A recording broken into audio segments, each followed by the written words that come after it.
What up, y'all? It's your man, Patience. And listen, I'm going to definitely need you guys to hold my mule on this one. All right, y'all, let's get into it. A San Francisco church will host a Beyonce Mass. Yeah, you heard me right. A Beyonce Mass. Featuring songs from the pop star that the congregation members will be invited to sing along to. And one of its pastors is insisting that the event goes hand in hand with the teachings of Christ. Yeah. Now, if you're scratching your head right now, me too. Let's keep it going. He goes on to say, I know there are people who will say using Beyonce is a cheap way of trying to get people in the church. The Reverend Jude Hartmann, director of innovative ministries at Grace Cathedral, told the San Francisco Gate on Tuesday. Jesus used very provocative images in his stories to incite people to ask hard questions about their own religious assumptions. He regularly provoked, and we're following in that way. Harmon also is the founder of Vince, a weekly contemporary service project that promotes progressive theology and insists that Beyonce's music opens a window into the lives of the marginalized and forgotten, particularly black females. Now, he pointed out that in 2018, there's been so much controversy about the role of women and communities of color.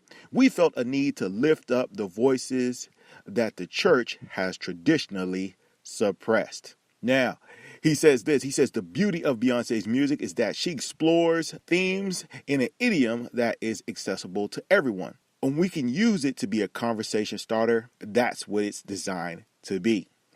And now, for those of you who do not know, Grace Cathedral is a site where Dr. Martin Luther King preached back in 1965. And now on April 25th, they plan to hold a Beyonce Mass. Yeah. And that's not all. The service will also feature a sermon by the Reverend Yolanda Norton, who is the assistant professor of the Old Testament at the San Francisco Theological Seminary. Now, at this seminary, Norton teaches a course there entitled Beyonce and the Bible. Man. Now, where do I start with this? Listen. He came right off the rip and said, I know people are going to say, hey, they're just using this as a cheap way to fill seats, because deep down in his heart, he knows that that's what he's doing. Listen, man, too many churches are looking around, seeing other churches, they got numbers, they're popular, so people are trying to do anything they can to get people inside of their church. And I believe that's what this is. Listen to me, you don't need to use Beyonce's name or any other pop singer. And I'm sorry, that's not what Jesus did during his day to get people to ask hard questions. He just simply proposed to them hard questions and let them ponder on those questions. He didn't use the popular singers of those days to bring them in. No, that makes no sense.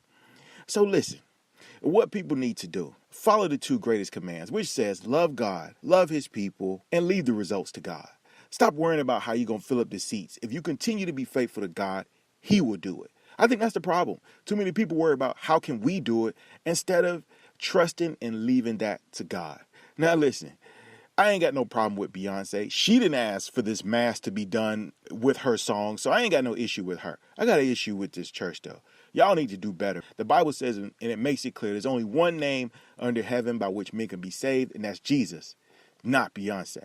So listen, I definitely want you guys to get in the comment box on this one. That was my 2 cents. Now I want to know what yours is.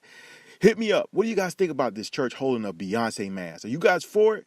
Or you guys think it's just another cheap trick to get people in the seats? Definitely sign off in the comments. And if you haven't already, make sure you guys subscribe to this channel, like it, and share it with your friends. Until the next time, it's your man Patience. I'm out.